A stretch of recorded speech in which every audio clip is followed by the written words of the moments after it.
Olá, missionário! Que bom que você está aqui no canal. Meu nome é Priscila do Missões em Foco e hoje nós vamos iniciar uma série aqui no canal que é Saia da Inércia. Tantas coisas acontecem com a gente para aí de repente impedir que a gente conclua a vontade de Deus nas nossas vidas.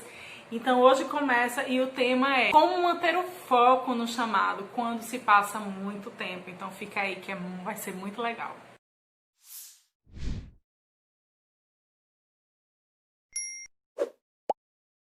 Então, é muito importante a gente compreender primeiramente que nós não estamos sozinhos nessa. Davi esperou muito tempo, desde o momento em que ele foi ungido até se tornar rei. Abraão esperou muito tempo, até se tornar realmente um pai. E aí nós não estamos sozinhos.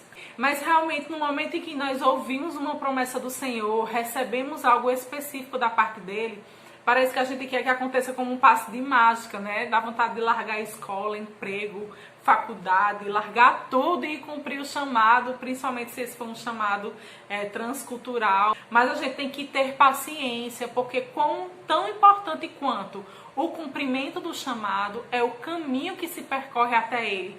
Porque é nesse caminho que a gente vai ter todo o aprendizado e vai pegar toda a bagagem que a gente precisa para o cumprimento do chamado, como também de tirar algumas bagagens que estão excedentes e que não são necessárias e na verdade vão até ser danosas. Então o caminho é um trabalhar mesmo do espírito, das nossas emoções, da nossa maturidade, do nosso aprendizado. E isso é muito importante, a gente não deve negligenciar isso. Mas eu vou dar aqui 3 dicas que vão ajudar muito vocês. Se de repente vocês estiverem aí num momentozinho de questionamento por conta do tempo em relação ao teu chamado. A primeira dica é a gente ter temor ao Senhor. Então, quando a gente teme ao Senhor, o respeita, o honra, o reverencia, a gente compreende que aquele chamado que foi nos dado, na verdade, não é nosso, é dele. É uma tarefa que foi designada por alguém de grande honra, de grande estima por Deus. Então, nós não temos o direito de dizer que esse chamado, ele não vai mais acontecer. Foi nos dado de presente a responsabilidade de cumprir algo no reino.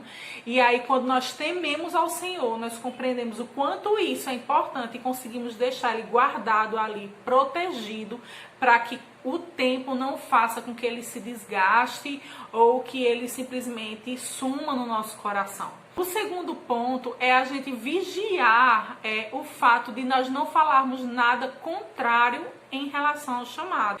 Possa ser que de repente você não está naquele fogo, naquela época assim de fervor dentro do seu chamado e todos os dias você se trancar no seu quarto e declarar como é que vai ser o cumprimento dessa promessa em tal país, em determinado local.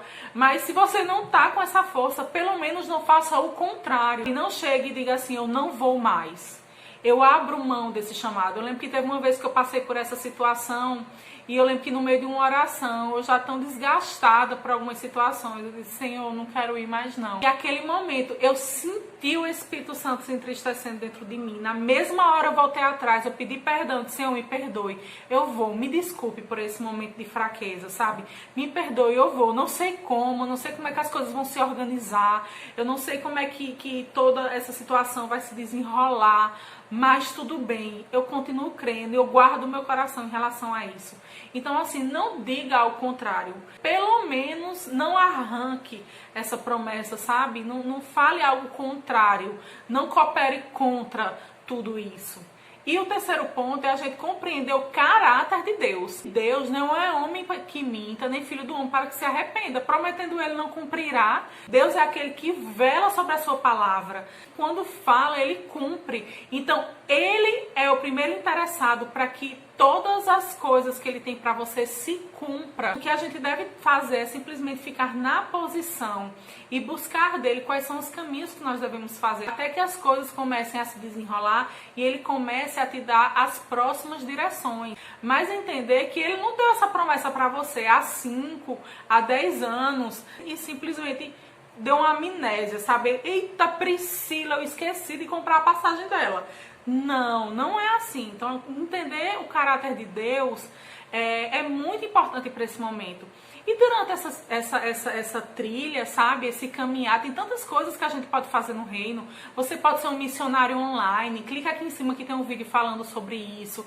Você pode começar a compreender a importância de que missões começam em casa. Missões não começam lá no outro continente, missões começam em casa. O teu chamado começa dentro de casa. Tem um vídeo também falando sobre isso, clica aqui em cima. Então você vai compreender que tem muitas coisas que você pode estar fazendo no tempo de hoje, até o cumprimento da tua promessa, mas que vão te ajudar, vão te dar bagagem para aquele dia e vai tirar também outras coisas excedentes que não são necessárias. Esse tempo de preparação é importante, não é tempo perdido. Ok? Eu espero que eu tenha ajudado você. Se inscreve aqui no canal se você não é inscrito. Comenta, compartilha, deixa teu like. E não se esqueça de nos seguir lá no Instagram, @Missões em Foco, ok? Cheirinho e até a próxima, missionário. Tchau, tchau.